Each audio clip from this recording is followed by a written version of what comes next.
Good evening. Good evening, and welcome to the Washington Ballet's post-show talkback for what is essentially the launch and celebration of our 2021 season. I'm Patrick Muehlenschulter, the Managing Director of the Washington Ballet, and on behalf of the artists, teachers, and staff, it's my honor to thank you for sticking by us during these tough times and for keeping us going until we can get back into the theaters. I'd like to make a special thank you to our dedicated board of directors, production underwriters, artistic directors council members, dancer sponsors, the board of ambassadors, the Lettermain and Ballet Corps supporters, the Women's Committee and the Reyes Society, subscribers and viewers. And importantly also, a thank you and welcome to our institutional partners in government, foundations, and corporations. It's your support that has made great ballet, great art come alive in this great city of Washington, D.C., and across the world tonight. Thank you. Hopefully by now you will all have watched our 2 Create in Place ballets on Marquee TV. And over the next half an hour, we're going to unpack what you've just seen and learn more about this brave new world of digital streaming for the ballet. During our discussion, if you would like to make a comment or ask a question, you can do so in the YouTube comments field under this video stream. That's if you're watching on a laptop or a computer. So please feel to make comments and questions throughout this 30-minute talk back. Let's go over to the artistic director of the Ballet of the nation's capital, Julie Kent. Hi, Julie. Hi, Patrick. Cheers. Congratulations on the launch of this 2021 season. Thank How are you feeling? Well, I'm feeling so excited and so proud. And you have to recognize that this is just so unique that we are all celebrating and with enthusiasm and feel so together, and yet it's so different from what we're used to experiencing. I'm so grateful for this, just to be able to express your excitement and joy and everything that watching a live performance brings to you. So. Julie, tell me, what did you think of the screening tonight on Marquee TV? Well, was just so delighted, proud, excited to share this new platform with not only with my family, who have been hand in hand and behind the scenes creating this through the creative process, but with the world, with friends, dancers, audience members, just to have this global platform it's really, really exciting for all of us. So. And Julie, such a beautiful message at the beginning of those videos. One question that immediately leaps to my head is, how hard is it to actually dance with a mask on your face, on your nose and your mouth? Well, dancers are remarkably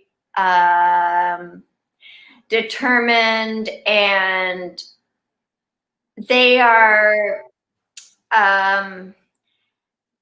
so practiced in discipline.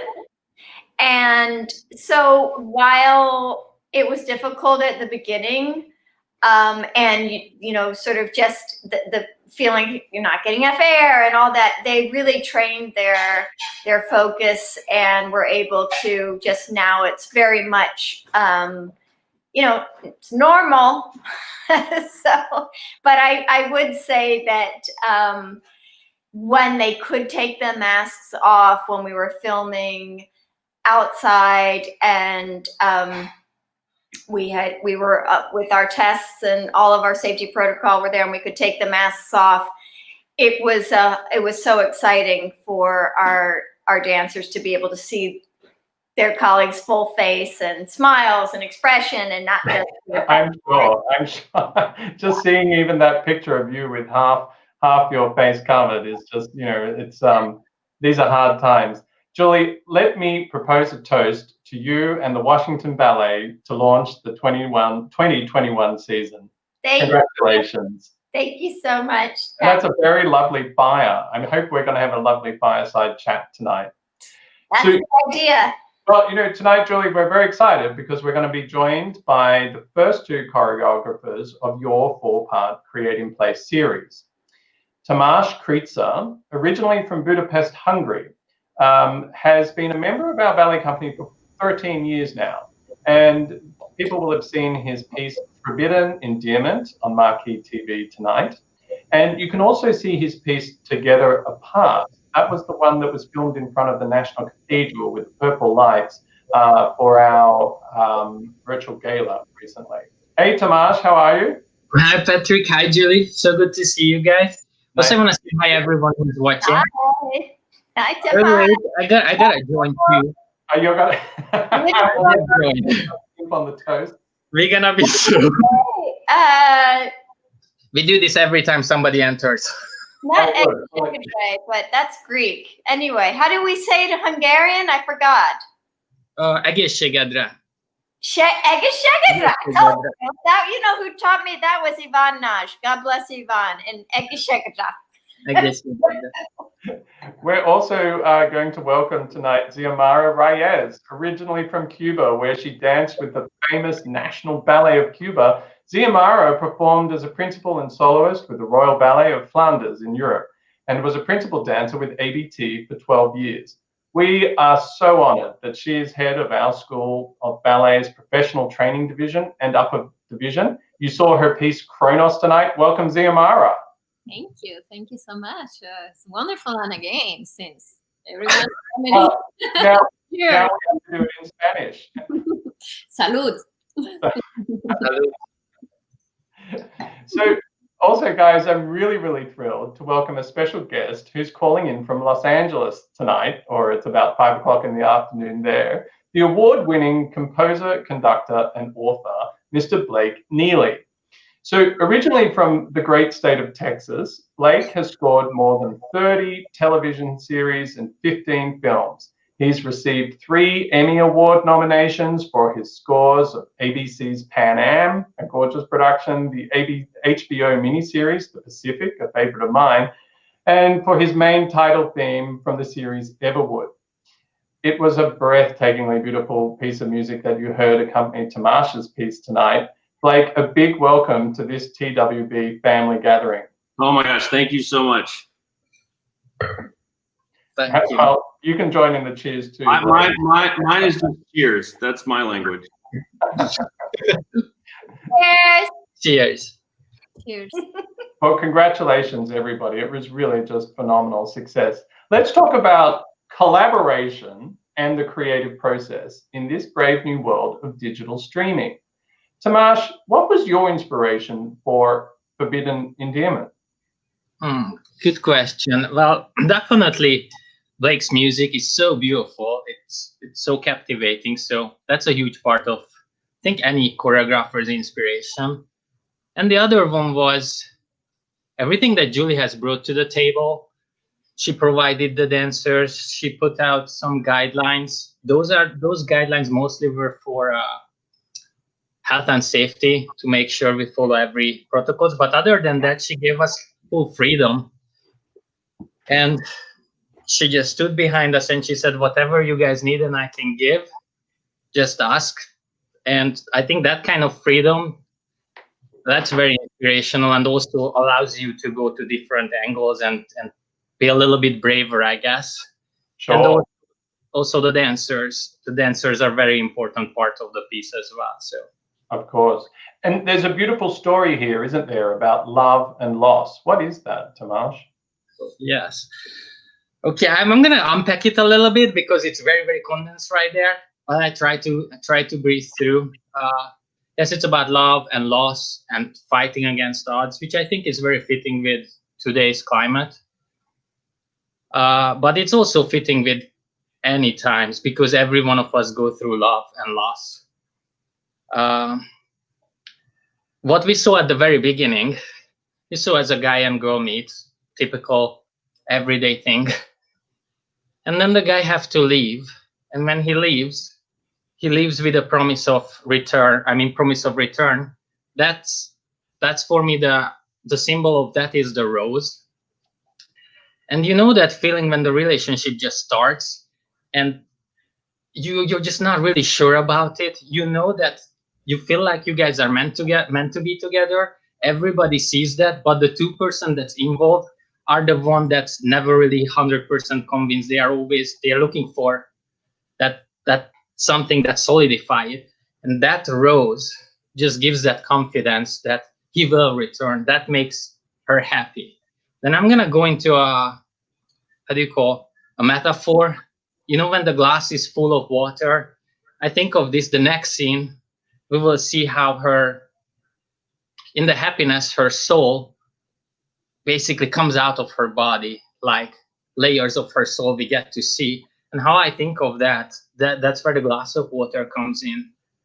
Glass being Marquee, the dancer, and the water is the soul, filled with soul. And you know, when emotion gets really, really high, it gets to the boiling point when your body just can't contain your soul and almost lives outside of you. So that was part of that next scene that we get to see. And that gets interrupted by the tragedy, because death itself also has fallen for her, and she sends two servants to bring her to afterlife. And then finally, we see that struggle. She tries to stay alive, but she can't.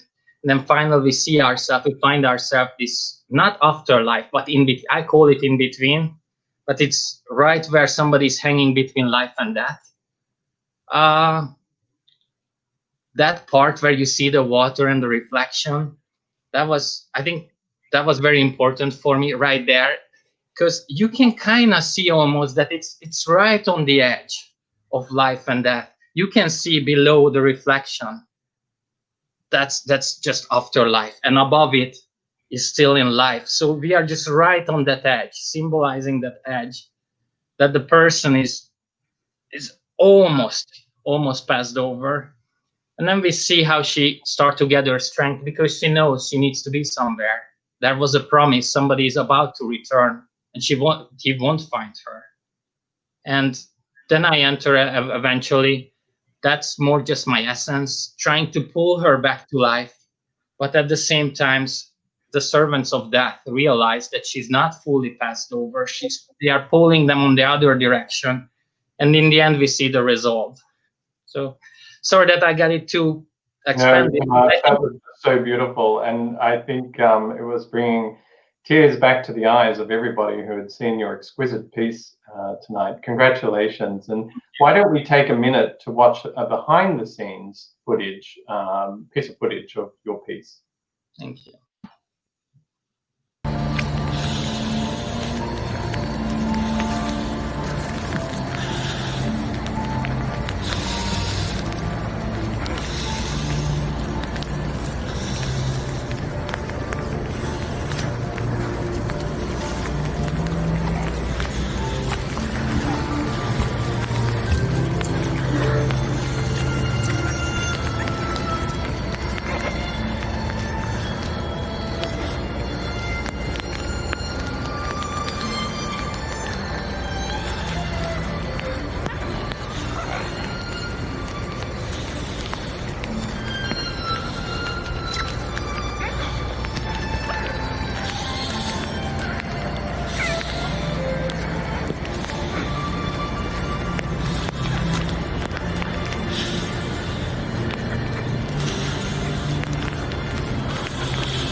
Tamás, that's amazing. And everybody looks so beautiful. Very wet, I may say, but very beautiful.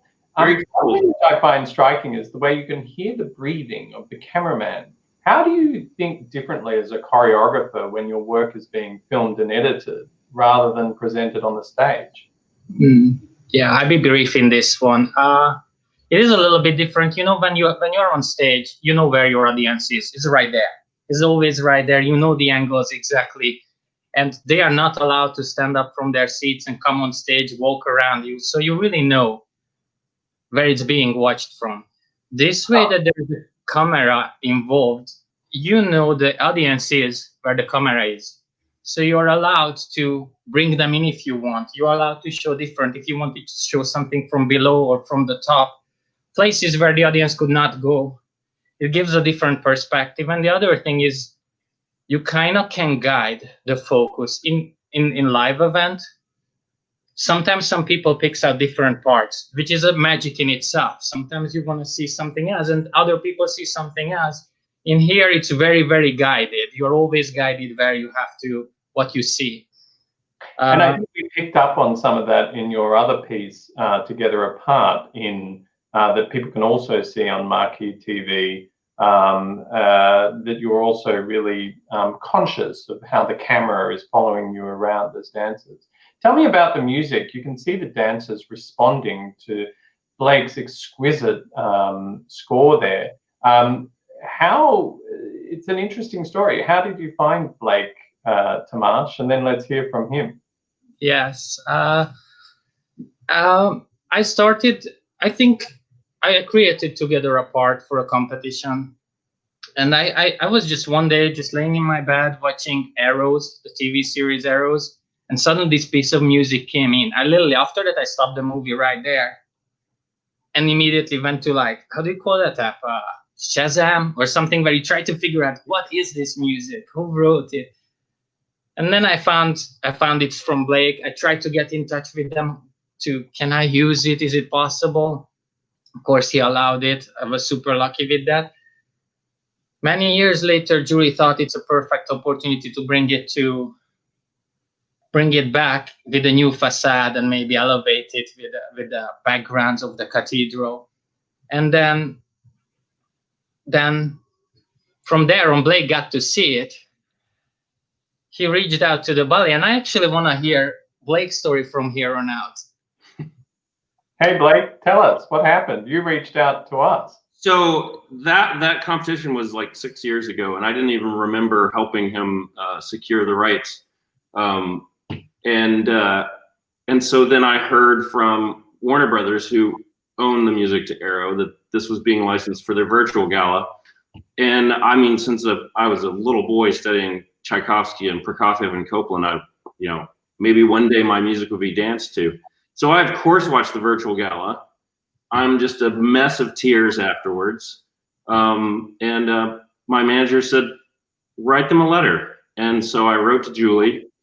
I didn't think my letter would ever get to the great Julie Kent, but then it did.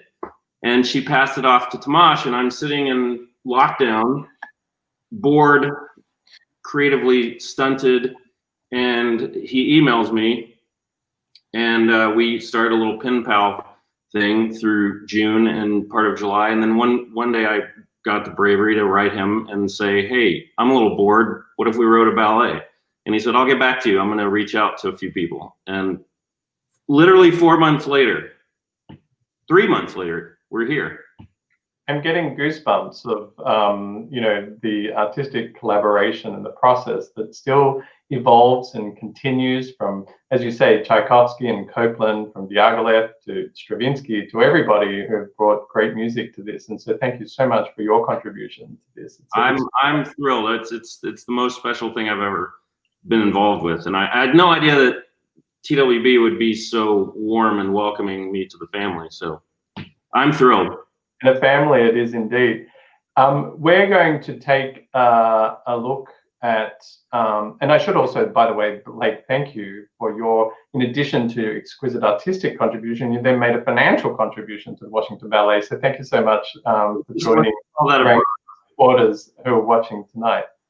Hey, we're going to take a look at the beautiful behind the scenes video of you, Blake, working with the Budapest Art Orchestra to record your piece that you collaborated with Tamás on.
That just melts your heart. Thank you, Blake. That's exquisite. And that oboe, oh my goodness. Oh, I want to move him here. So he was filming in Budapest, or recording in Budapest? Yeah, so I realized we're going to have to record this remotely because of what we're in. And I thought it'd be a fitting tribute to my new brother to go to his homeland. And so we did this through Zoom. I had Julie was there, Tamás was there, the orchestra was there. I mean, all on Zoom. And then I'm getting a live feed of the music and was able to talk directly to the Peter, the conductor. It was just an amazing experience. It just, the thing about this lockdown is it's requires innovation, and it's been that was an innovative part of. I had never worked that way before, and let's talk about that for a second, because you've obviously had an enormous amount of experience with film and TV composition. But what's the big difference about working with a choreographer like Tamás for a ballet film as opposed to what you might have done before? The main difference is not in how I write, because I always try to write storytelling music. The main difference is the freedom. I'm usually having to follow a cut, a scene, the shape of the picture. And with this, Tamás told me the story he wanted to create. I'd sent him a piece of music that he really responded to and told him what it was about. It was about time and pleading for more time. So we did this back and forth of the story, and then I just wrote a piece of music. And instead of much similar to film and TV, actually, he would say like, "Oh, I need it to be a little longer here. Give me 8 more counts here," and I would write a new draft and send it to him. The one thing I didn't realize until we were halfway through the writing process was, there's not going to be anything but music to hide behind. So no dialogue, no explosions, just music. Yes, for sure. Very intimidating. Interesting. Well, listen, Blake, we can't wait till this pandemic recedes and have you come over and join us one night for one of the performances. And I'm sure everyone is going to give you a very big hug when we finally are allowed to do that again. So thank you just so much for joining us. Hey, Julie, you have performed in films of ballet, and there were films of New Reyes in the 60s, like Don Quixote. But is this a new art form that we're seeing here? Well, I think I have to take my answer from Rick Burns, who made a wonderful documentary about American Ballet Theater for our 75th anniversary. And when he introduced it, he said, the thing is that as soon as you capture dance on film, it becomes film. It's no longer the magic and mystery of what happens when a curtain rises and you experience something that is completely ephemeral. And as soon as the curtain comes down, it only lives on in the memories of the people watching and the people doing. And it becomes so precious in that way. And as an artist, the demand for you to deliver, everything is heightened. It's just a heightened state as a human being to give a performance. Now, film, as I learned in my debut at 17 on a major motion picture directed by Herbert Ross, you repeat over and over. And so Mikhail Baryshnikov was doing the lift in the second act of Giselle, and he spent hours doing that because he wanted it captured perfectly the way that he is capable, like the penultimate, like the greatest capture. And doing it over and over and over for hours was something that I learned at that moment, is that in film, you repeat it until the director and all the people feel like they got it.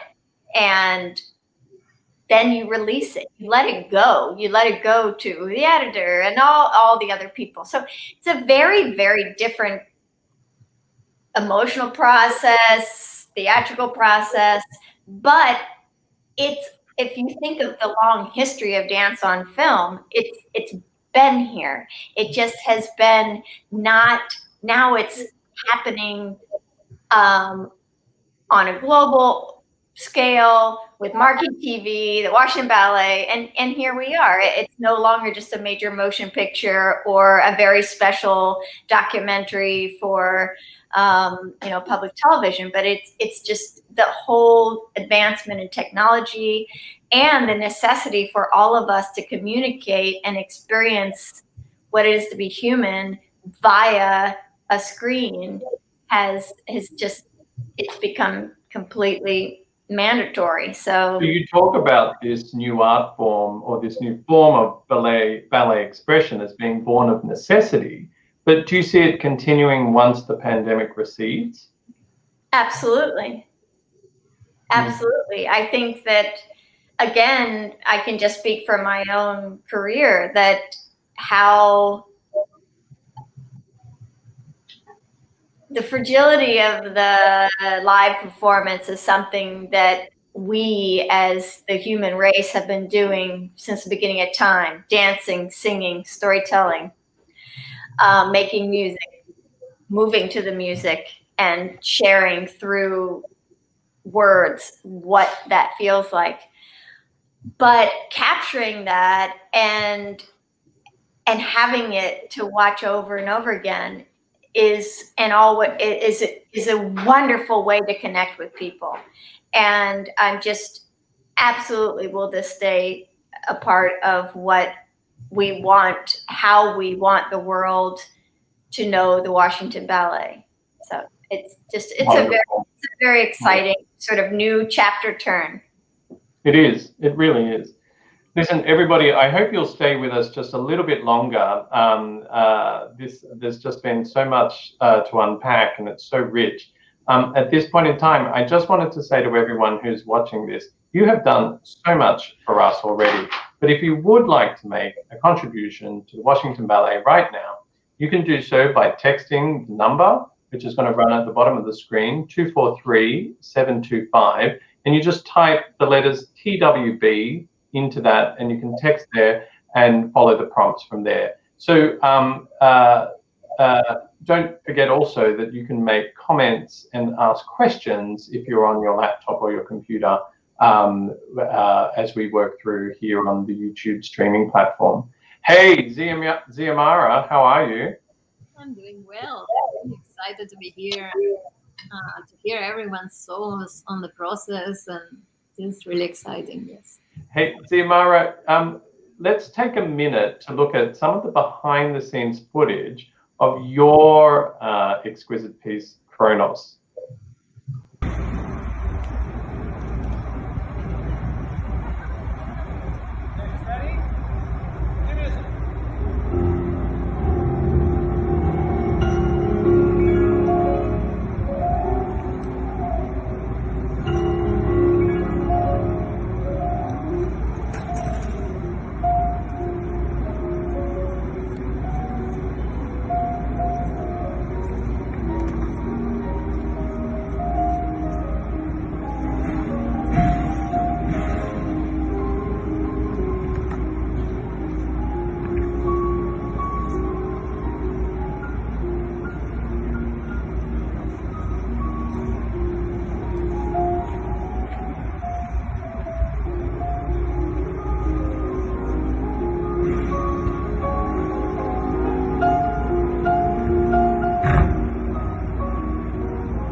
I guess this is one of the moments we were hearing from the life of the camera.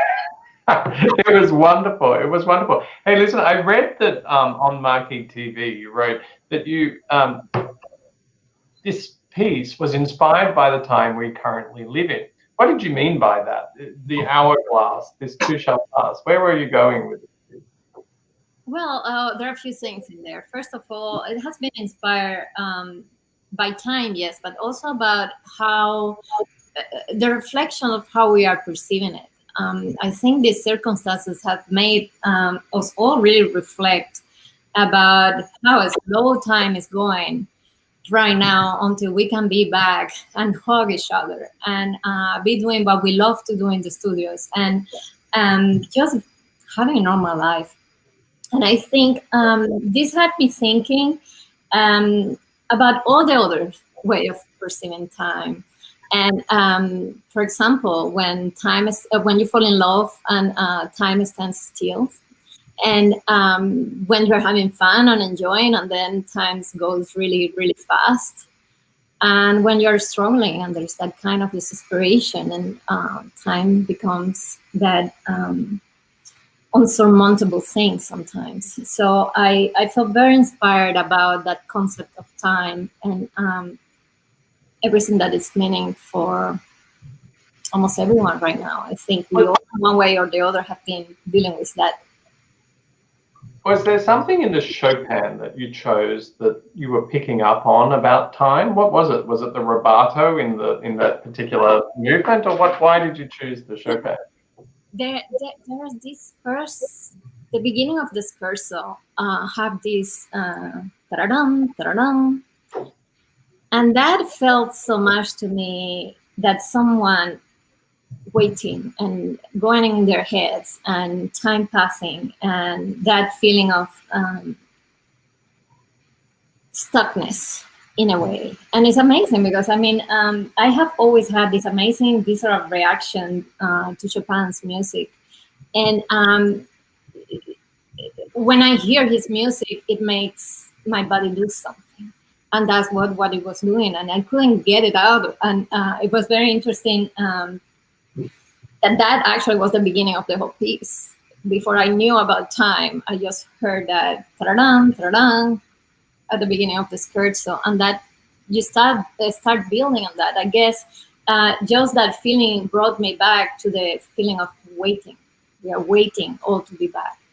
And I guess connecting that music and everything else that is in that scherzo, well, is such a rich piece of music. It has all these, again, all those way of perceiving time, that slow down of the pas de deux, and that fun piece of everyone enjoying, and then that camaraderie of people coming together, then at the same time that the struggle of the plexiglass pas de deux. So the music had it all on it, in a way. And for me, it was a little bit of discovering that. I feel like, you know, you hear the music and you know those feelings and things come.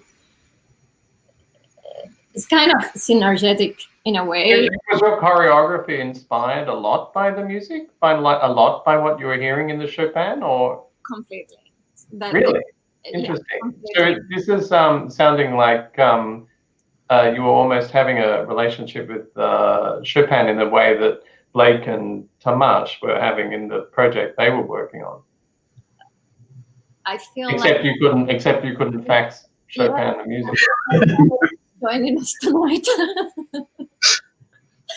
But and Xiomara, tell me, when you started on this project, did you have a clear vision in your head on what you wanted the dance to look like? And as you entered into it, what were some of the big challenges or differences you faced working with a cameraman? Yes. Or camera person? Right. I think from the beginning, we knew when Julie talked to us and we knew this was going to be filmed, my take on it was like, this is not the normal choreography. You have to think about how can you make it a movie. And I wanted to make it feel like there was very intimate. And so I choreographed with that in mind. A lot of the shots that we see were things that, you know, those diagonals, those heads on the table, those hands on the, were things that I was seeing while I was choreographing. I knew while he was doing that we would take the hand, or things like that. So I feel like for me, the whole thing came together, the idea, the situation, the moment we are living on, even my experience in life, which I am, as you say, the head of the professional training division. So it means that I am living with the experience of my students too, and their frustration at wanting to be out there dancing. And that made me reflect what it is to be a young person right now and a young dancer right now, and having your life put on hold, because we don't know in this industry when you will be back again experiencing what Julie has said about the beauty of live theater, right? Live performance. So I wanted also to create something that that was inspiring for the dancer, even if it was in a different way. So I wanted the dancers to feel inspired and to be creating a story and telling a tale. So that was important for me. Yeah. Blake, who were some of the composers that inspired you as you were studying music? Was Chopin one of them, or who else? Oh, of course. And I wish I could play Chopin better, but it was Chopin, it was Beethoven, Copland, Stravinsky, Mahler, and Arvo Pärt. They just, to me, all of their music was so storytelling, and I knew I wanted. I mean, of course, John Williams and those guys that became, you know, these people I tried to emanate. Yeah, just I've been inspired by most music. I noticed there was an Arvo Pärt opera on Marquee TV, which I'm going to take a look at the time. I haven't seen that. Blake, we had a question come in, a lot of questions actually directed at you, which was, how do you storyboard a ballet for the film? Like, how did just break down that process that you talked about, the back and forth with Tamás that you mentioned a bit earlier? I was interested to learn that Tamás does storyboard, and I got to see his storyboards, which are absolutely adorable and being framed on my wall. But I didn't know that happened. I don't always wonder, like, we have, as composers, we have, you know, notation, we have computers. I didn't know how he does it. It's in his brain, and no, there's storyboarded out. I didn't get to see those. He was doing it to my music. He's a great artist. He inspired a lot of people at a board meeting recently with a beautiful picture of the Washington Ballet pushing a boulder up a mountain while the other ballet companies sat at the bottom of the hill in the rain under the umbrella. You guys make me blush. You guys make me blush. But no, it's interesting, Patrick. I would see rehearsals. Julie would send rehearsal videos. But once the music's turned over, it's all up to him. And tonight was the first time I've seen the piece. Wow. That is amazing. So, well, you know, we've been talking a lot about the brave new world, the brave new digital world. And at this point in time, I'd like to invite another very special guest to join us. Her name is Kathleya Afanador. She is the co-founder and head of content for Marquee TV. Welcome, Kathleya. Thank you so much. It's a pleasure. Now, Blake is in Los Angeles. We're all in DC. And where are you tonight? I'm in New York tonight. Very nice. How did you come up with the idea for Marquee TV? You know, when we started this company, what we saw was an audience that is underserved. Right? There are so many people around the world who love the arts, have an interest in the arts, and there wasn't really a hub where all of these people could have that deep dive experience and discover new artists and engage with these living, breathing arts organizations in a meaningful digital format that really did the work justice. So the impetus when we started building the platform was to give people the opportunity to taste, to sample, and discover what they like, and equally important, what they don't like. Right? When we talk about it, sometimes we compare it to how people get into wine, for example. Right? They taste, they sample, and over time that knowledge and enjoyment grows. And that's the kind of enjoyable self-exploratory discovery experience that we wanted to give arts audiences. Yeah, well, listen, I'll tell you what, we're pretty honored to be counted amongst the great companies like the Royal Ballet, the Paris Opera Ballet, the Bolshoi, the Royal Shakespeare Company. You know, it's a phenomenal crew of artistic companies, the greatest that we have. Tell me, why is Marquee TV such an important medium right now? Well, I mean, right now, digital audiences are your audiences. I mean, that's just kind of the fact of where we are at this point in time. But I think it's also, right, it's an opportunity to really focus on what it means to serve a digital audience. Right? I think there's so much opportunity for arts organizations to expand their audiences beyond those that already come inside, you know, the opera house walls, the venue walls, and a platform like ours is, you know, is critical to create that accessibility for people who, you know, for one reason or another, just don't make it to the live performance. Yeah, I mean, you heard Julie's remarks earlier about this and about this sort of new art form or this new collaboration, and it's a reality of where we are today and in the future. Where is can you see where this is all going with all the talking to all the performing arts companies that you do?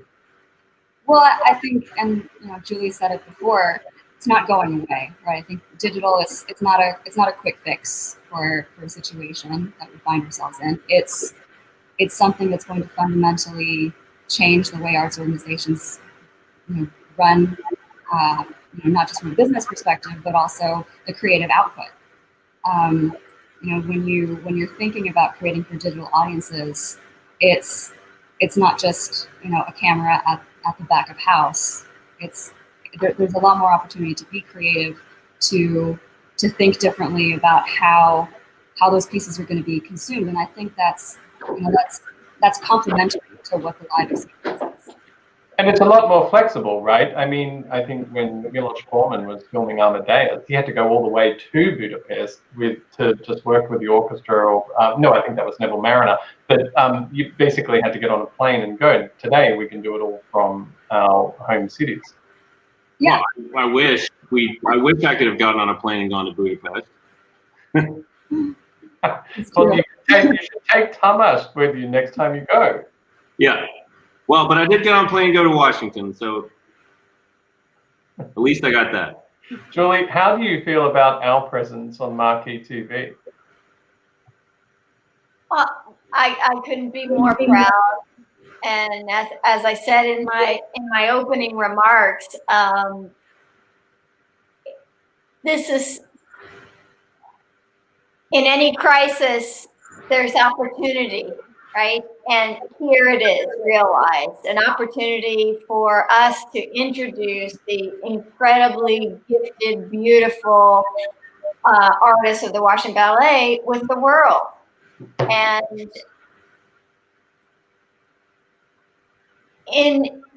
at the same time, we have no ability to perform to a live audience. So much of our world is so restricted as an artist. And so my role is, how do we continue to fulfill our mission? How do we keep teaching our students? How do we keep our dancers not letting go of their hopes and dreams and their careers that they've worked for, and not just them as individuals, all the support, all of their teachers, all of everything that actually supports the realization of a professional talent in any field, all of that, we can't let that down. And so when we thought about, you just, you know, shifted the thought process to, well, what is it we can do? It's actually a lot. You just have to have a group of very willing, like-minded, generous, talented people like we have at the Washington Ballet, and that we found. And also a fantastic artistic leader like you. Well, and that we have Leia and our marketing team and our development team and our production team, and you know, all of us together have just pushed. Again, the boulder metaphor is very apt. We're just, you know, art has to prevail always, you know, because that's what we have. and we can't let go of it ever, because otherwise our existence on this earth will be forgotten. There's no better way of wrapping up tonight's conversation than with Julie King. Thank you, Julie, for those comments. And thank you, everybody, who's for your contributions and support and love through these difficult times. And we're all thinking about you at the same time. And for all those who've made a contribution tonight, thank you very much. We're going to wrap this up now, and you'll be able to see at the end of January the next 2 installments of Marquee TV of our Create in Place series. And those will be 2 pieces choreographed by Helga Paris Morales and Andile Nloglu. They've been actually rehearsing and filming for those right now. So keep a lookout on our website, our Facebook, and our Instagram for more behind-the-scenes footage for that. Thank you to our guests tonight, Kathleen, Blake, Julie, Tamás, and Xiomara. And congratulations to all of you for the success, the artistic success that we've witnessed tonight. And with that, I wish everyone a pleasant evening. Take care. Thank you. so much. Good night. Thank you. Good night. Yes.